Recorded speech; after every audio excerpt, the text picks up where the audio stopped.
I didn't really think much about bugs until I was in my late 20s. Now, my parents had taught me that bugs were divided into 3 general categories. There was nothing scientific about this, nothing like insects versus arachnids or anything like that.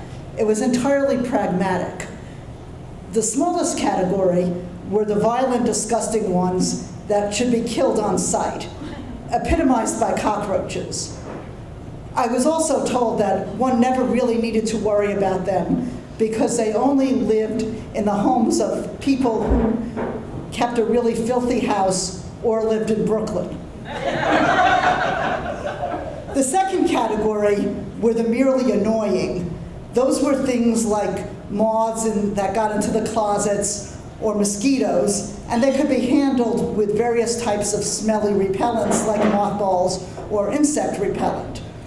The largest category were harmless and interesting. Some of those were beautiful, like butterflies and dragonflies. Some of them were helpful, like ladybugs and praying mantises that ate garden pests. And some of them seem to have been selected for this category largely for their role in children's literature, like the cricket that went to Times Square or Charlotte the spider. To this day, I am disappointed whenever I see a spider's web that does not have any lettering woven into it.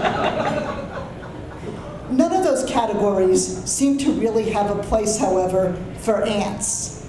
I mean, some ants were probably in that violent, disgusting category, as my mother was determined to spray at the least sign of carpenter ants, convinced that they would literally eat us out of house and home. Ordinary house ants were just annoying, largely because when you crushed them, they let off this horrible smell like rotting fruit. But then there were harmless and interesting ones like the ants in the ant farm at school, or the pavement ants that were subject to our experiments with a magnifying glass concentrating the rays of the sun to burn them up. So I didn't really know where ants fell categorically. It wasn't until I moved to Los Angeles when I was 27 that I learned that ants in Los Angeles were in a different category. Now, I probably should have known that because I had seen the horror movie Them. For those who are not familiar with it, it's a movie in which radioactive activity in New Mexico affects ants and they turn giant and move to Los Angeles and kill people. Well, I had assumed this was fictional, but in the first week that I was at work, I saw a surprising number of ants around the filing cabinets at the office. And in New York or in Boston, ants had no interest whatsoever in filing cabinets. Our secretary explained that these were Argentine ants and that they were everywhere in LA and you just had to get used to them. Well, okay, at work it was one thing to get used to them, but I hoped not to see any of them at home.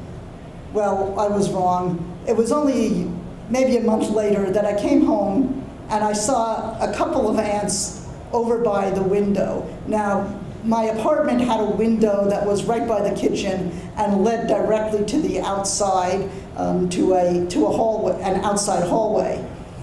And so it was easy for insects to get in around the ceiling around that window.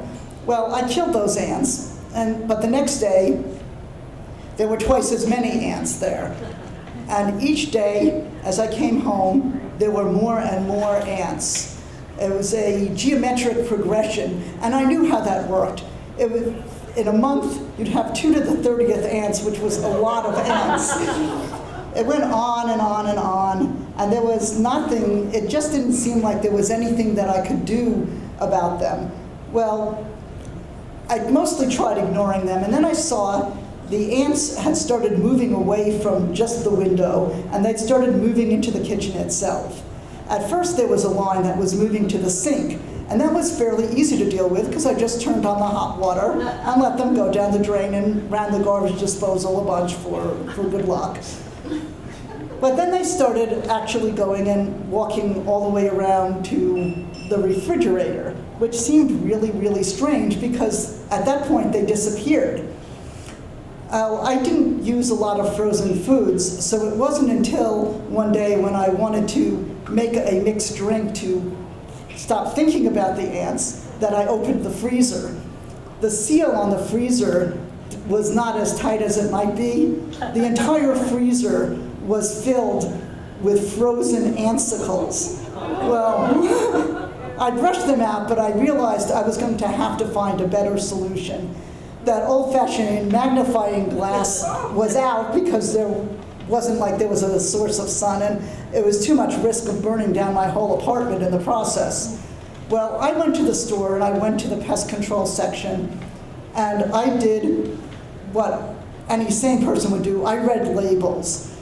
There were a dozen different types of ant killers, but I settled on the one that contained arsenic on the grounds that it was a poison I had at least heard of, and therefore would be effective. I came home with a box of Grant's Kills ants, stirred up the little steaks, laid them out. Within a day, all of the ants were gone. So I was very satisfied with this purchase. And then I realized that this was probably a karmic revenge for those magnifying glass experiments as in childhood, and for mocking the power of a movie like Them, and for mocking ants in general. But ever since then, whenever I see even one or two ants in my house, I go out and I buy a box of Grant's Kills ants, and I've never had to deal with them ever again. Thank you.